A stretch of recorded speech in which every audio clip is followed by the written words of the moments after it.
Mahigit 150,000 pisong halaga ng alahas, cash at cellphone ang natangay mula sa isang online seller sa Iloilo City.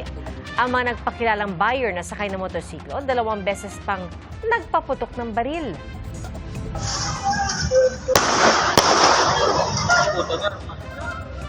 Makikita rin sa video ang tila paghingi ng tulong ng seller hanggang sa may na para siyang kotse na tinulungan siyang makarating sa istasyon ng pulis.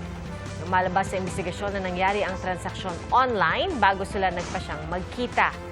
Kabilang sa mga alahas na natangay ang isang gold bracelet na 50,000 piso ang halaga at singsing na 89,000 piso. Patuloy ang pagtulis sa mga suspect. Mga kapuso, maging una sa saksi. Mag-subscribe sa GMA Integrated News sa YouTube para sa iba't ibang balita.